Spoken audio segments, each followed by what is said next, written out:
Imagine this, a billionaire CEO, polished suit, expensive watch, stepping out of his car earlier than expected, heart pounding because something inside told him to come home, and when he walked through his front door, he froze.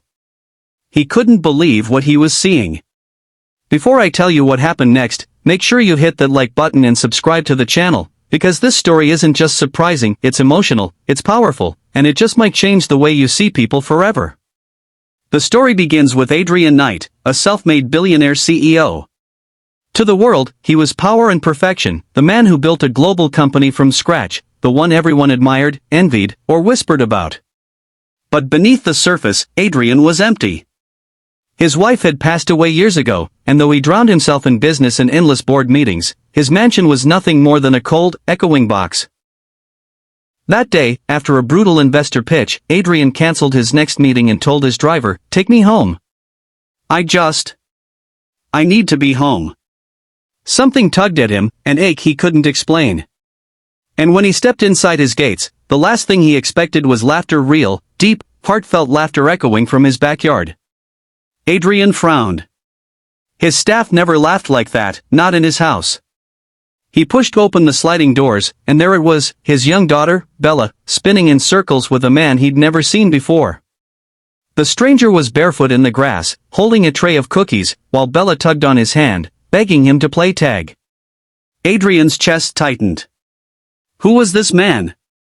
And why did his daughter look so alive, so happy in his presence? The stranger noticed Adrian and froze, nervous but polite.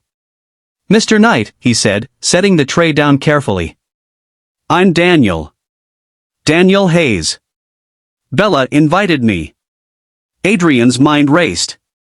Daniel wasn't rich, wasn't polished. Just a single dad from the neighborhood, recently laid off from his factory job, struggling to raise his own son, Ethan. Adrian had seen him before at school pickups but never paid him much attention. Yet here he was, in Adrian's home, cooking with Bella, laughing with her, giving her something Adrian never could, time. At first, Adrian's pride flared.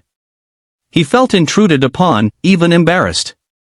But when Bella ran up to him, her little hands tugging at his sleeve, she whispered, "Daddy, Daniel makes cookies just like Mommy used to." Her eyes sparkled, and for the first time in years, Adrian realized how much his daughter craved not luxury, not toys, not fame, but love, warmth, and connection. Adrian sat down that evening, watching Bella and Ethan chase each other in the garden, while Daniel quietly cleaned up in the kitchen. Something inside Adrian broke open. He approached Daniel and asked, "Why are you here, really?" Daniel hesitated. He explained that after his wife left, he was doing his best as a single dad. Bella and Ethan became friends at school, and when Bella mentioned she often ate dinner alone, he couldn't ignore it. He started inviting her over, but today she begged him to come cook at her house instead. For the first time, Adrian was silent. This wasn't pity or charity. This was a man with almost nothing, giving everything he had.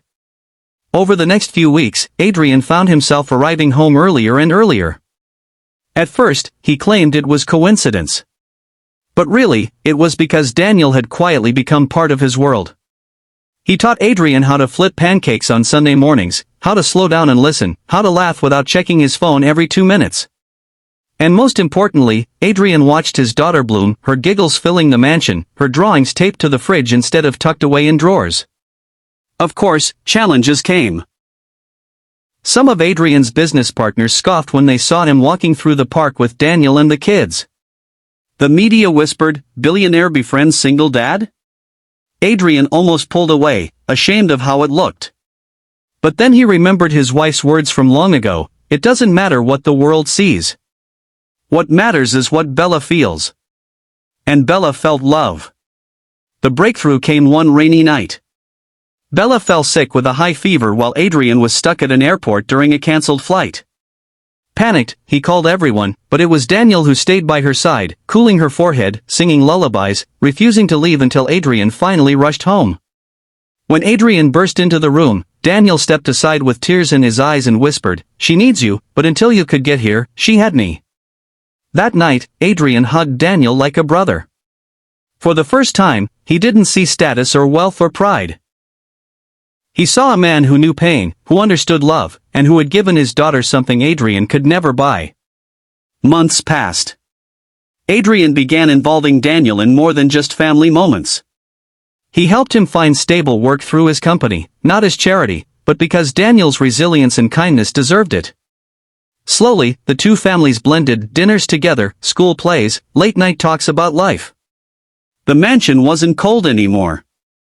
It was a home. And the lesson? Money can buy comfort, but not connection. Pride can build walls, but love tears them down. Sometimes, the people we least expect to change our lives are the ones who bring us back to what really matters. So, remember this, no matter where you come from, no matter what you've lost, there is always a chance to rebuild, not with wealth, not with fame, but with love and presence. If this story touched you, make sure to like this video, subscribe to the channel, and share it with someone who needs hope today. Because you never know whose heart might be waiting for a reminder that even the loneliest mansion can be calm.